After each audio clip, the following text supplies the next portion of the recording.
आपको मेरे मन में अब कोई संदेह नहीं होगा, कोई संशय नहीं है। मैं बदलापुर जौनपुर यहाँ पहुंचकर कि आप सब लोग कृपाशंकर जी को यहाँ से भारी बहुमत से जिताने वाले हैं। तो मेरे साथ नारा लगाएंगे, भारत माता की, भारत माता की, भारत माता की।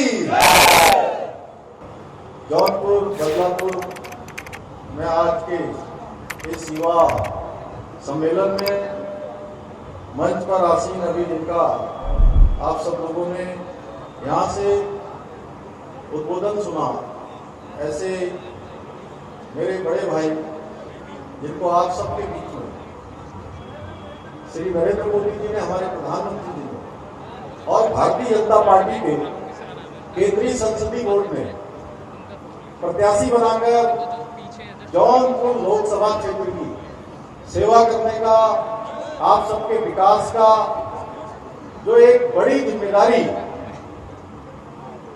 आप सबके बीच में दी है, आदरणीय कृपाशंकर जी हमारे यहाँ के प्रत्याशी और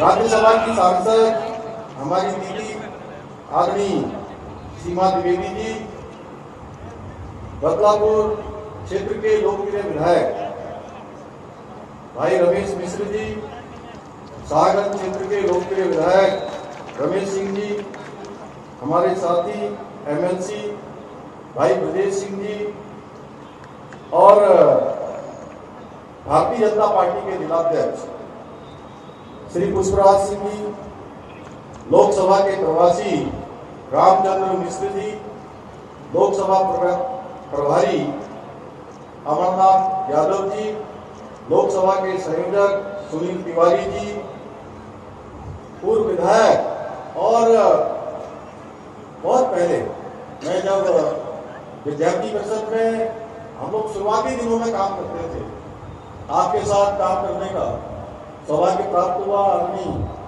सुरेंद्र सिंह जी जिनके संगठन मंत्री रहते हुए मैं भी विद्यार्थी परिषद के कार्यकर्ता के रूप में काम करता था। प्रदेश के उपाध्यक्ष युवा मोर्चा के अरुण मिश्र जी, शैलेंद्र मौर्य जी, अध्यक्ष युवा मोर्चा क्षेत्र के सीमा सिंह जी, चेयरमैन बदलापुर दिव्यांशु सिंह जी, युवा मोर्चा के जिलाध्यक्ष सुशील मिश्र जी, जिला महामंत्री भारतीय जनता पार्टी एवं मंच पर आसीन भारतीय जनता पार्टी के सभी पदाधिकारीगण, सभी जनप्रतिनिधिगण और इस पूरे चुनाव में एनडीए के हमारे सभी सहयोगी दल, अपना दल, निषाद पार्टी, राजभर पार्टी, लोक दल और अन्य सभी हमारे सहयोगीगण और इस कार्यक्रम में आज पूरे इस क्षेत्र के अनेक अनेक क्षेत्रों से आए हुए मेरे सभी बड़े बुजुर्ग, सभी मेरे नौजवान साथियों, मैं सबसे पहले हमारे पत्रकार मित्रों, छायाकार बंधुओं, मैं मां शीतला देवी और ऋषि जमदग्नि की इस पुण्य भूमि में, देवभूमि उत्तराखंड से, देवभूमि के मुख्य सेवक के नाते आप सब लोगों ने मेरा स्वागत किया। आप सब लोग यहाँ पर एकत्र हुए, आपने मेरा स्वागत किया, अभिनंदन किया। मैं भी आप सबका दोनों हाथ जोड़कर, सिर झुकाकर आप सबको प्रणाम करता हूँ, आप सबका अभिनंदन करता हूँ, आप सबका यहाँ पधारने पर स्वागत करता हूँ। भाइयों बहनों, हम सभी लोग जानते हैं, अभी जब हमारे मिश्र जी बोल रहे थे तो बहुत ही उत्साह से और इन्होंने पूरा माहौल यहाँ का जमा दिया। ये कह रहे थे एक तरफ गोमती नदी के तट पर बसा जौनपुर की जब एक व्याख्या कर रहे थे कि इधर बाबा विश्वनाथ हैं, इधर अयोध्या जी हैं और इधर प्रयागराज है, तीनों तरफ। और मैं कहूँ कि यह भी देवभूमि जैसा ही, ये बदलापुर, ये जौनपुर और पौराणिक दृष्टि से और ऐतिहासिक दृष्टि से बहुत ही महत्वपूर्ण शहर है। गोमती और सही नदी के संगम वाली इस पुण्य धरा का जो जिक्र है वो हमारे रामचरितमानस में, रामायण में भी आता है। ऐसी पवित्र भूमि में आकर। और सच मानो तो बहुत लंबे समय से, मैं बहुत छोटा था जब मैं लखनऊ विश्वविद्यालय में पढ़ता था, तब से मैं कृपा शंकर भैया के बारे में सुनता था कि ये सब लोगों की बहुत मदद करते हैं। और उसके बाद फिर आपसे बहुत सालों से परिचय है, बहुत बार आना जाना, आप भी मेरे पास आते हैं। और आज मुझे भी ये सौभाग्य मिला कि मैं आप सबके बीच में आकर इनके लिए निवेदन करूँ, इनके लिए आप सबका समर्थन मांगूं, तो मैं अपने आप को सौभाग्यशाली महसूस कर रहा हूँ। मेरे युवा साथियों, जैसा कि हम सबको पता है, इस समय देश के अंदर चुनाव चल रहा है और ये चुनाव केवल और केवल एक सांसद चुनने का चुनाव नहीं है, केवल और केवल एक प्रधानमंत्री चुनने का चुनाव नहीं है, बल्कि ये चुनाव देश का भावी भविष्य चुनने का चुनाव है कि देश किस दिशा में जाएगा। और जो 25 मई को जौनपुर में मतदान होना है, और आज आपके बीच में जो प्रत्याशी हैं उनके पास एक लंबा अनुभव है, बहुत लंबे उनके दीर्घ काल का अनुभव के साथ साथ संबंधों की एक बड़ी श्रृंखला है।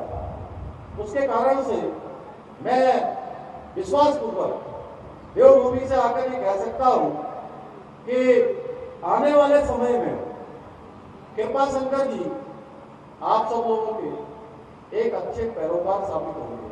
आप सबके वकील बनकर आपकी वकालत लखनऊ हो या दिल्ली हो, किसी भी मंच पर आपकी वकालत करके पूरे क्षेत्र को आगे बढ़ाने का काम करेंगे। हर किसी के लिए, माता बहनों के लिए, बड़े बुजुर्गों के लिए, नौजवान साथियों के लिए एक रास्ता बनाने का काम करेंगे भाइयों बहनों। और कहाँ भी जाता है, क्योंकि ये युवा सम्मेलन है और युवा सम्मेलन में युवाओं के अंदर जोश में देख रहा हूँ, आपकी ऊर्जा देख रहा हूँ, आपका उत्साह देख रहा हूँ। और कहा जाता है कि जिस ओर जवानी चलती है उस ओर जमाना चलता है।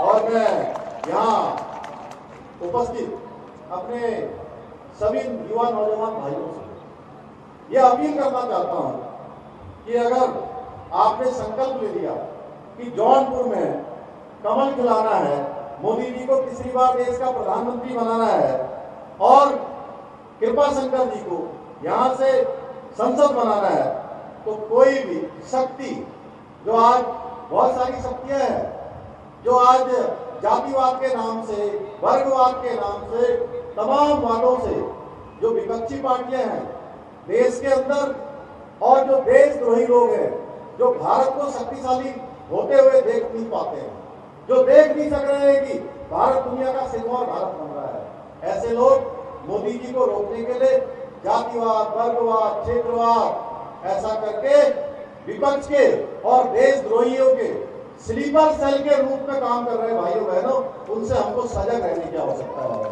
क्योंकि आपका एक एक वोट, कमल के फूल में पड़ने वाला एक एक वोट मोदी जी को ताकत प्रदान करेगा, कृपा शंकर जी को सांसद बनाएगा, मोदी जी को ऊर्जा प्रदान करेगा। और मैं कह सकता हूं कि आप सब लोगों ने संकल्प ले लिया तो ये जौनपुर में कमल खिलने से कोई नहीं रोक सकता। हमारे भाई अभी गगनदीप में और बहन सपना में बहुत अच्छा यहाँ से गीत के माध्यम से आप सबके सामने रखा कि कृपा शंकर चाचा को क्या बनाना है, सांसद बनाना है, यही था ना। और आपने कहा कि मोदी जी के नेतृत्व में जो है देश को आगे बढ़ाना है। तो ये शानदार प्रस्तुति भी आपके सामने हो रही है और मेरे जाने के बाद ये शायद प्रस्तुतिकरण अभी चलता रहेगा। मेरा तो मन था कि मैं भी इनका इतना अच्छा भोजपुरी गाना यहाँ पर हो रहा है और मैं भी सुनता, लेकिन चुनाव की व्यस्तता के कारण से अनेक स्थानों पर जाना है, इसलिए मैं जाऊंगा। लेकिन मैं आप लोगों से अनुरोध करूंगा कि इस कार्यक्रम के बाद में आप इनका पूरा गाना सुनते जाएंगे, पूरे इनके गीत सुनते जाएंगे। भाइयों बहनों, हम सब जानते हैं कि आज देश आगे बढ़ रहा है, देश का नाम दुनिया के अंदर हो रहा है और युवा हमारे ठान लें कि उनको ये करके दिखाना है, तो आप निश्चित मानिए कि कोई ताकत उनको रोक नहीं सकती है। कोई ताकत दुनिया को, देश को दुनिया का शिखर पर ले जाने का, रोकने का किसी का साहस नहीं है। भाइयों बहनों, पिछले 10 वर्षों में जिस प्रकार से देश के अंदर अनेक क्षेत्रों में काम हुआ है। देश में आर्थिक, सामाजिक, इंफ्रास्ट्रक्चर, साइंस एंड टेक्नोलॉजी के क्षेत्र में देश आगे बढ़ा है। उससे साफ पता चलता है कि देश का युवा सजग होकर मोदी जी जिस दिशा में देश को ले जाने का काम कर रहे हैं, युवा उस दिशा में चल रहा है, कदम से कदम मिला रहा है। एक गंतव्य की जो यात्रा हमारी चल रही है, उस यात्रा में हम सब सहयोगी हैं, हम सब लोग उस पथ के सारथी हैं, उस पथ के सहायक सहयोगी हैं। भाइयों बहनों, आज मोदी जी के नेतृत्व में हमारा देश विश्व के मानचित्र में एक नई पहचान बन रही है। एक समय था 2014 से पहले का, क्या समय था? देश के अंदर यूपीए की सरकार होती थी, मनमोहन सिंह जी देश के प्रधानमंत्री होते थे। हमारी पहचान दुनिया में बन गई थी कि भारत एक ऐसा भारत, डब्बू भारत, पिछलग्गू भारत और दुनिया के मंचों पर अपनी बात भी न कह सकने वाला भारत, उससे बाहर निकालने का काम आज दुनिया के अंदर कोई घटना होती है तो भाइयों बहनों, पूरी दुनिया किसी के रुख का इंतजार करती है तो भारत के रुख का इंतजार करती है कि भारत क्या करने वाला है। आज भारत विश्व की 5वीं बड़ी अर्थव्यवस्था बन गया। भारत साइंस एंड टेक्नोलॉजी के क्षेत्र में आज बड़े बड़े देशों को पीछे छोड़ चुका है। आज स्टार्टअप के क्षेत्र में विश्व का तीसरा सबसे बड़ा देश बन चुका है। आज डिफेंस एक्सपोर्ट के क्षेत्र में नए नए रिकॉर्ड बना रहा है। ये सब इसलिए हो पा रहा है कि हमारे युवा जागृत हैं, युवा जागरूक हैं और देश के युवाओं को आदरणीय प्रधानमंत्री मोदी जी का भी हर कदम पर साथ मिल रहा है। आज युवाओं को, नौजवानों को प्रोत्साहित करने में मोदी जी हमेशा आगे रहते हैं। आदरणीय मोदी जी कहते हैं कि भारत युवाओं का देश है और यही हमारी ताकत है। भाइयों बहनों, आदरणीय मोदी जी के नेतृत्व में देश में इंफ्रास्ट्रक्चर से लेकर पॉलिसी तक हर क्षेत्र में आज अभूतपूर्व काम हुआ है। पिछले वर्ष ही भारत ने 100 घंटों में 100 किलोमीटर सड़क बनाने का विश्व रिकॉर्ड बनाया है। भारत में आईआईटी, आईआईएम जैसे संस्थानों का निर्माण आज बहुत बड़े स्तर पर हो रहा है। आपको ये जानकर हर्ष होगा कि पिछले 60 सालों में जितने देश के अंदर हवाई अड्डे बने, 74 हवाई अड्डे, इससे ज्यादा अड्डे तो मोदी जी ने मात्र 10 सालों में बना दिए। हर जगह नए नए हवाई अड्डों का निर्माण हो रहा है। मोदी जी के अटल संकल्प और देश के युवाओं के टैलेंट और मेहनत का नतीजा है कि आज बड़ी बड़ी मोबाइल कंपनियां भारत में अपना मैन्युफैक्चरिंग यूनिट लगाकर यहाँ पर अपना प्रोडक्ट बनाकर दूसरे देशों को बेचने का काम कर रही है। भाइयों बहनों, मोदी जी ने देश के अंदर हर गरीब और पिछड़े व्यक्ति को अपना परिवार मानकर अनेक योजनाएं लागू की हैं। अगर मैं उन योजनाओं की बात करूं तो बहुत लंबा हो जाएगा।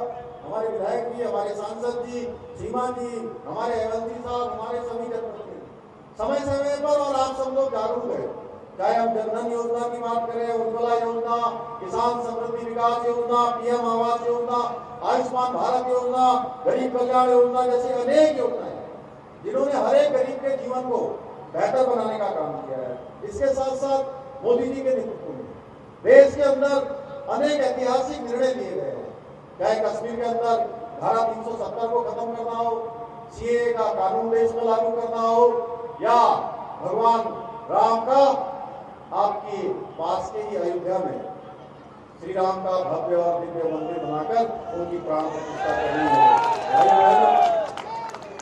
3 तलाक का खात्मा हो, ऐसे अनेक काम हुए।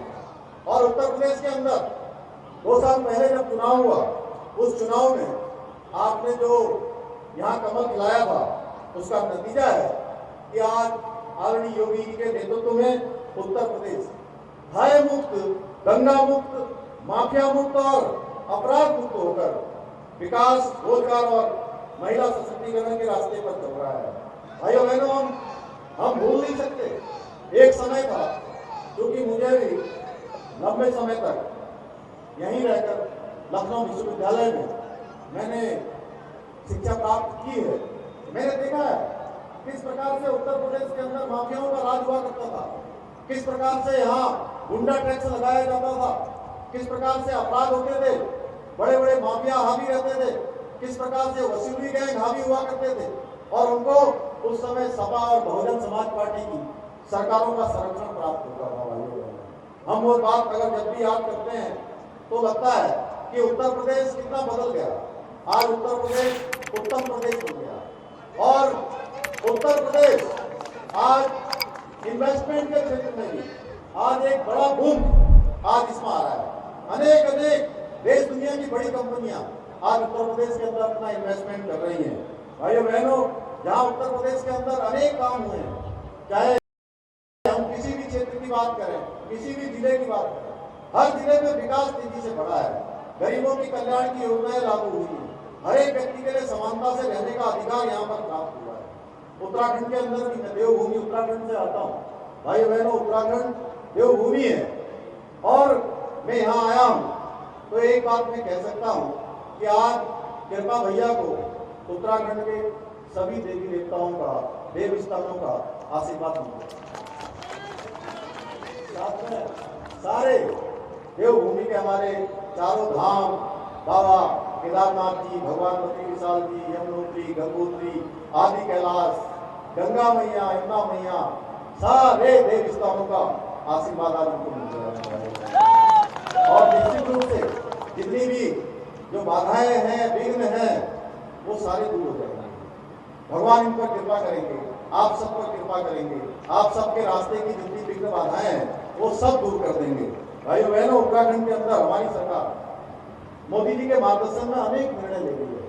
एक निर्णय ऐसा निर्णय लिया है, अभी आपने देखा होगा कि 3-4 दिन पहले अभी देश की जनगणना का एक आकलन प्रकाशित हुआ है, और उसमें 1950 से लेकर अभी तक देश के अंदर जो बहुसंख्यक हिंदू आबादी है उसका 14% नीचे आ गया है। और ये 14% जब आबादी कम हो गई है और एक आबादी बढ़ गई है, जो 6% हुई करती थी वो आज एक बड़े स्तर पर आ गई है। आखिर इसका कारण क्या है?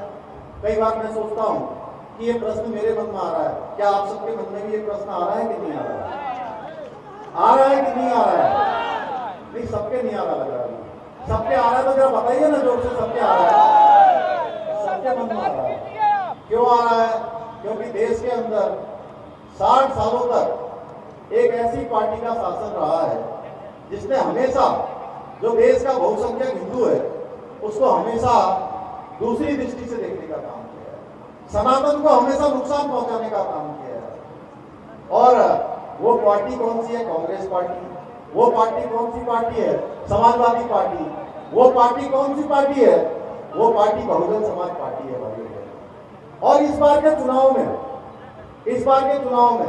इन पार्टियों को पता है कि इनकी जीत भी नहीं होने वाली है। ये चुनाव में क्यों खड़े हैं? ये गठबंधन क्यों बना रहे हैं? ये गठबंधन कोई सरकार बनाने के लिए नहीं कर रहे हैं भाइयों बहनों, इनकी कोई सरकार बनने वाली भी नहीं है। पूरे देश में देश का जनमानस ये तय कर चुका है कि देश में अगर आप चर्चा भी करेंगे तो हर एक जगह से यही बात आएगी, लोग कहेंगे सरकार बन रही है मोदी जी की, प्रधानमंत्री बनने वाले हैं मोदी जी, सरकार बनने वाली है भारतीय जनता पार्टी की, सरकार बनने वाली है एनडीए की। तो भाई ये चुनाव में क्यों खड़े हैं? क्यों इतने सारे अनाप शनाप आरोप लगा रहे हैं, झूठे आरोप लगा रहे हैं, मनगढ़ंत आरोप लगा रहे हैं? ये केवल और केवल अपने परिवारों को बचाने के लिए, अपने भ्रष्टाचार को छुपाने के लिए भाइयों बहनों, ये अपने पापों को छुपाने के लिए।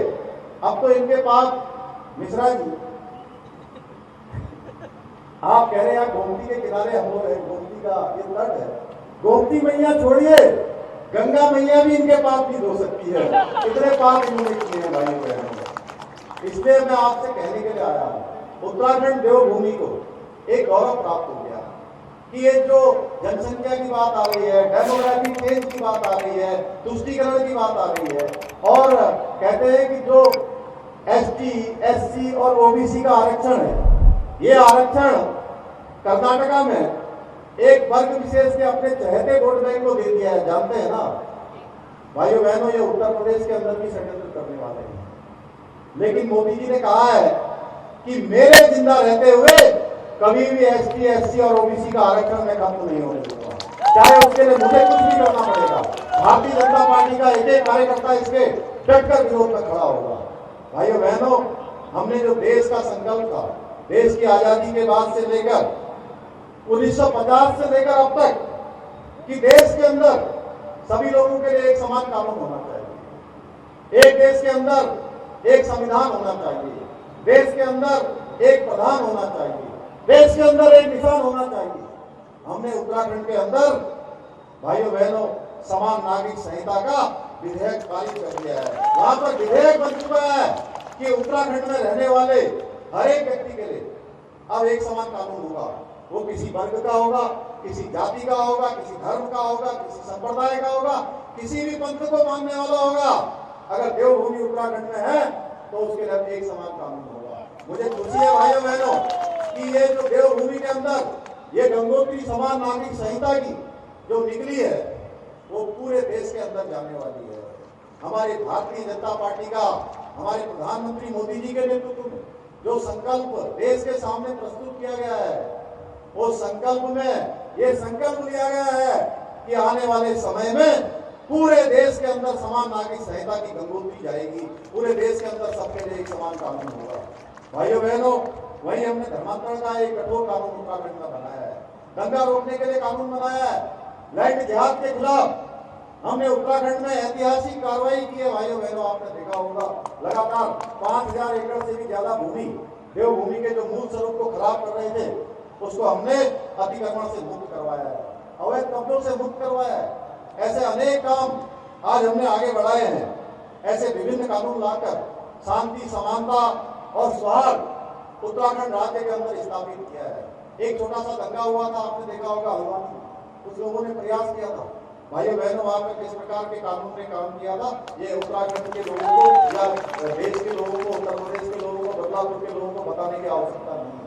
सबने देखा है किस प्रकार से काम हुआ है। इसलिए मैं आप सभी अपने युवा साथियों, मेरे जिम्मेदार भाइयों, आप देखें कि आज चुनाव गिनती के बीच में हो रहा। एक तरफ मोदी जी हैं जिनकी पार्टी ने कृपा शंकर जी को खड़ा किया है, भारतीय जनता पार्टी है जो देश में विकास, आर्थिक तरक्की की बात कर रहे हैं, जबकि जो गठबंधन के लोग हैं वो कहीं झूठ बोल रहे हैं कि 400 सीटें आएंगी तो क्या करेंगे, संविधान बदल देंगे, 400 सीटें आएंगी तो आरक्षण खत्म कर देंगे।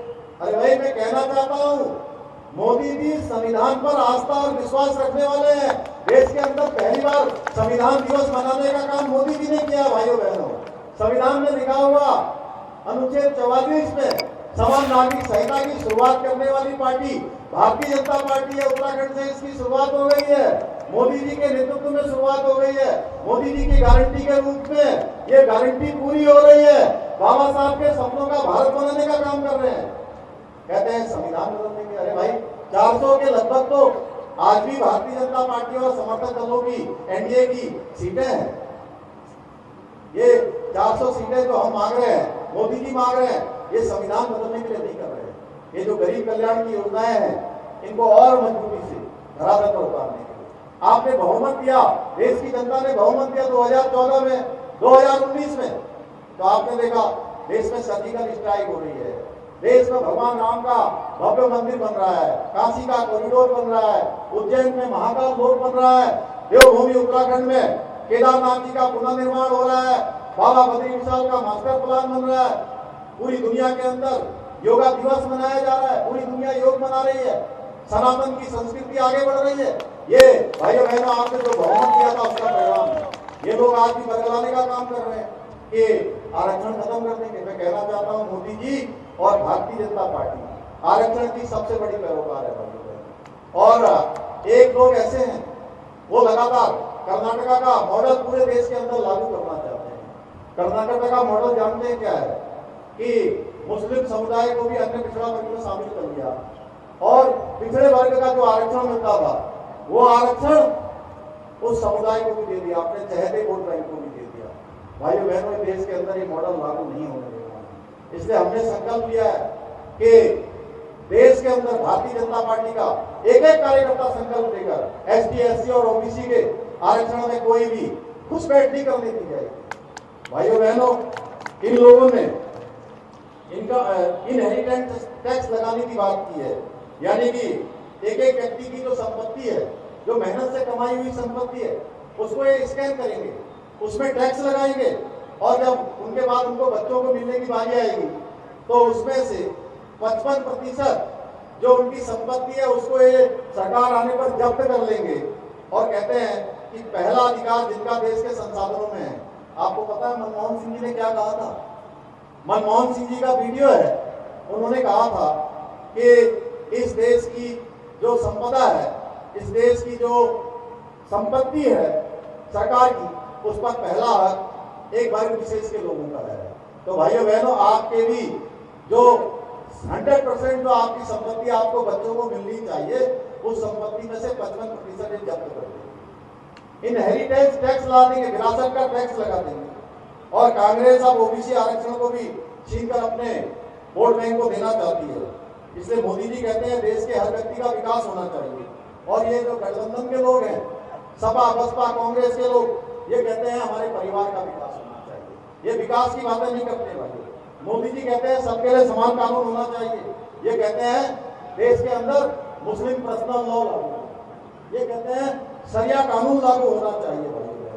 मोदी जी का संकल्प है कि 2047 तक देश पूर्ण रूप से विकसित राष्ट्र बनाना है।